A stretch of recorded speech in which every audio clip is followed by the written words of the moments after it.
konsep salib itu sudah ada di dalam. Jangan Secara konsep skala. salib, nanti lari kita kemana-mana.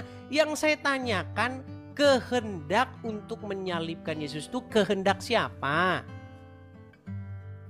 Oke, kita bicara kehendak sekarang ya. Kehendak itu kita bicarakan dulu. Oke, sejak kapan dimulainya kehendak? Ya Tuhan, lari sejak kapan dimulainya kehendak lagi katanya. Sejak Loh, kapan kita bicara dimulainya di situ, Nis. kehendak? Kehendaknya siapa? Kehendak itu kapan? Kalau kamu mengatakan iblis, Kapan kehendak itu? kehendaknya iblis. Iblis kehendak iblis apa?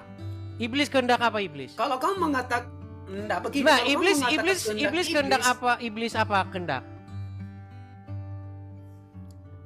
Kalau Kehendak iblis apa? itu Coba, iblis kehendak apa? menginginkan- Kehendak iblis itu menginginkan manusia itu tidak selamat. Kehendak iblis apa? Iblis kehendak.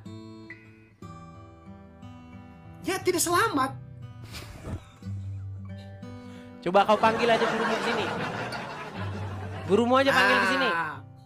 Nggak turunkan. Wah. Ya kan? Ya udah, nanti kita di framing katanya turunkan. Sekarang gini, ayo serius dulu, serius ya. Saya tanya sama kamu. Oke. Kehendak siapakah agar Tuhan Yesus disalibkan?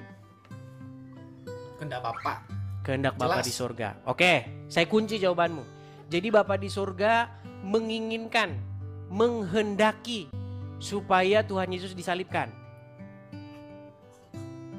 Betul? Betul. Oke. Orang-orang Farisi, Betul. ahli-ahli Taurat yang ingin menyalibkan Tuhan Yesus itu adalah orang-orang yang tidak percaya, yang tidak mendengarkan Tuhan Yesus. Betul?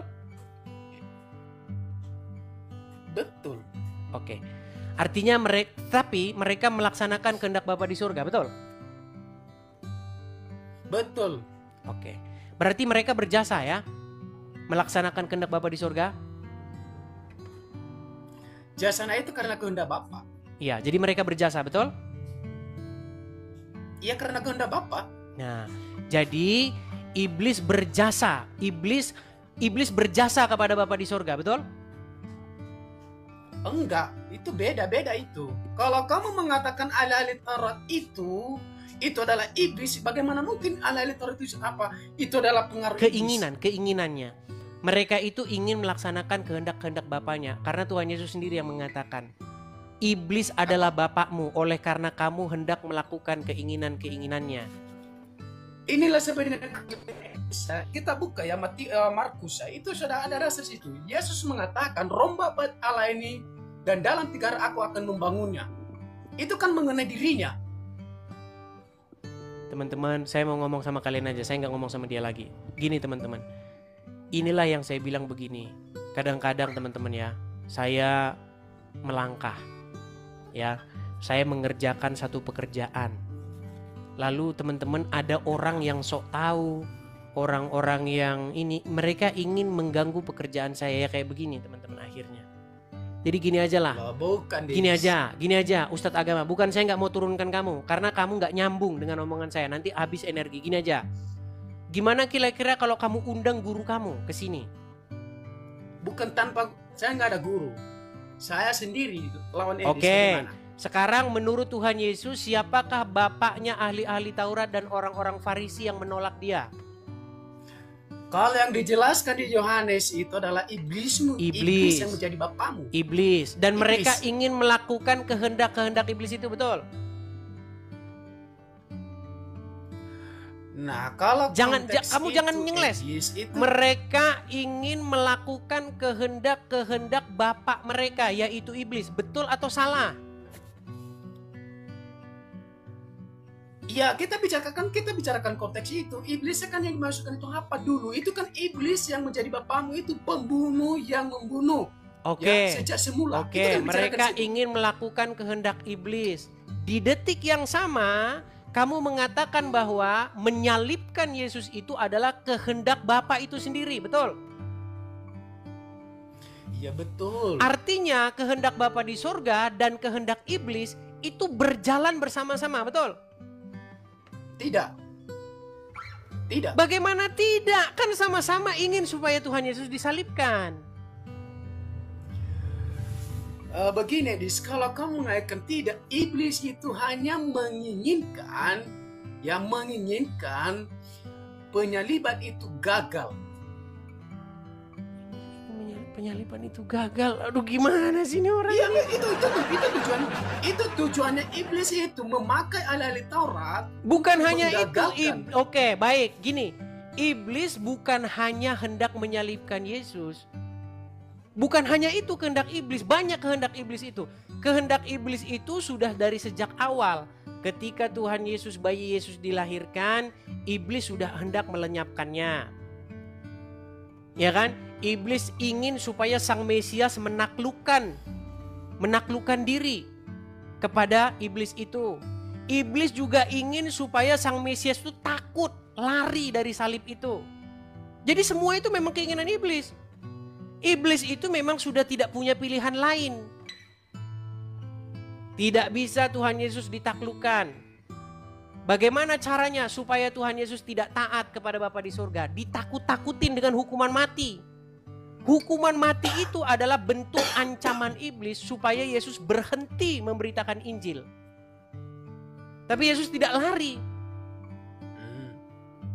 Makanya yang mau saya tanyakan sama kamu ini, kita bukan bahas mengenai tidak disalibkan, kita membahas mengenai disalibkan. Saya percaya dua-duanya itu keinginan iblis. Bahkan ahli-ahli Taurat mengejek, jika engkau Mesias turun dari salib supaya kami percaya. Itu juga kemauan iblis. Sama itu kemauan iblis juga. Tapi Yesus tidak mau melakukan kemauan iblis. Pertanyaan saya sama kamu cuma satu. Kita bukan bahas mengenai turun dari salib atau menghindari salib. Yang saya tanya sama kamu, siapa yang ingin supaya Yesus disalibkan? Iblis, betul? Bapa di surga, betul? Betul. Oke, ahli-ahli Taurat juga ingin nggak supaya Yesus disalibkan? Ketika mereka teriak, salibkan dia, betul? Biarlah darahnya ditanggung oleh kami dan keturunan kami, tahu itu? Iya. Artinya kehendak Bapa dan kehendak iblis menjadi satu, betul? Bagaimana mungkin kamu katakan kehendak Nah, iblis itu masalahmu. Biar saya bilang masalahmu di situ. Karena kamu tidak mengerti merangkai kosakata. Jadi begini, saya mau kasih tahu. Dengar, ini jawabannya biar kamu tahu. Biar kamu nggak ngeyel lagi. Sama kamu kayak gurumu. Gini, dengar. Kehendak Bapa adalah supaya Tuhan Yesus menghadapi penyaliban itu. Bukan berarti penyaliban itu adalah keinginan Bapa di surga. Itu keinginan dari iblis. Saya kasih contoh sederhananya begini. Contoh sederhananya. Saya beritakan Injil ke kaum muslim di situ. Tahu saya ancamannya hukuman mati. Tapi setidak-tidaknya kalau saya beritakan Injil di situ, 1-2 orang menerima.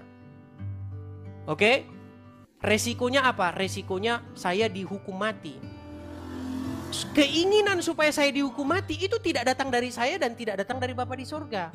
Tetapi kalaupun saya dihukum mati, Bapa di surga mengizinkan itu terjadi. Supaya apa? Supaya saya masuk kepada kemuliaan saya. Supaya ketaatan saya itu sempurna.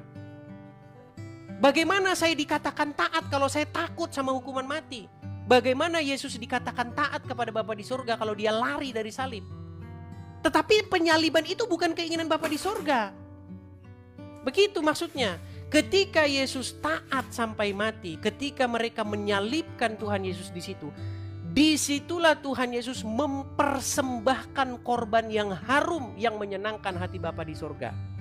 Makanya dia masuk ke pelataran rumah Tuhan, dia masuk ke baitnya bukan dengan membawa kambing atau membawa sapi untuk dipersembahkan, tetapi dia membawa darahnya sendiri di dalam ketaatannya dan kesetiaannya sampai mati kepada Bapa di sorga. Dan ketika darah itu tercurah, disitulah dia mempersembahkan korban kepada Bapa di sorga. Ya Bapa, ampunilah mereka karena mereka tidak tahu apa yang mereka perbuat. Itu disebut dengan korban pendamaian. Dia mempersembahkan korban yang harum bagi Bapa di sorga, yaitu nyawanya sendiri, darahnya sendiri. Makanya kita dibayar dengan darah Yesus. Di situ keselamatan itu terjadi. Nah, orang Yahudi, iblis dan antek-anteknya melihat itu sebagai kekalahan. Tetapi Bapa di surga membalikkan rancangan kejahatan itu menjadi keselamatan berkat bagi bangsa-bangsa. Itu cara jelasinnya sama Yusuf PI dan kawan-kawan. Oke, begini Edis, menurut Edis di dalam penyaliban itu otoritas sepenuhnya adalah iblis sendiri. Bukan, Bapa di surga. Otoritas Allah Bapa. Bukan iblis otoritasnya, Bapa di surga. Bapa di surga mengizinkan itu terjadi. Itulah dia sang pemilik otoritas. Oh, berarti mengizinkan, berarti otoritas utama adalah Allah Bapa di surga. Betul. Ya? Mengizinkan bukan berarti dia yang sengaja menghendaki itu. Sama seperti umpama yang saya bilang, kamu nyuruh anak kamu belajar berjalan. Mengizinkan anak kamu terjatuh bukan berarti kamu pengen sengaja anak kamu itu jatuh. Ketika kamu suruh anak balitamu berjalan, kamu tahu bahwa dia akan jatuh. Kamu izinkan itu terjadi. Kalau kamu pengen dia jatuh, pengen dia ditabrak sepeda, berarti kamu tidak waras. Yang kamu ingin adalah dia bisa berjalan. Ya, kata-kata mengizinkan itu ini sebenarnya tidak ada ya. Tapi begini, saya mau tanya, apakah Allah tahu Yesus disalib nanti? Apakah Allah tahu dari kekekalan? Tahu. Kalau kita mundur ke belakang. Tahu. Kalau memang Allah tahu, apakah terjadi atau tidak? Terjadi. Tapi itu bukan itu yang dikehendakinya, itu yang diizinkannya terjadi. Bukan yang dikehendaki terjadi, tetapi yang diizinkan terjadi. Oke lah, nggak apa-apa Des. Oke lah, mau lari sekarang. Kamu sudah akui kesalahanmu. Suara keras tak selalu benar. Reaksi Nusantara bukan soal siapa menang, tapi siapa yang masih mau berpikir.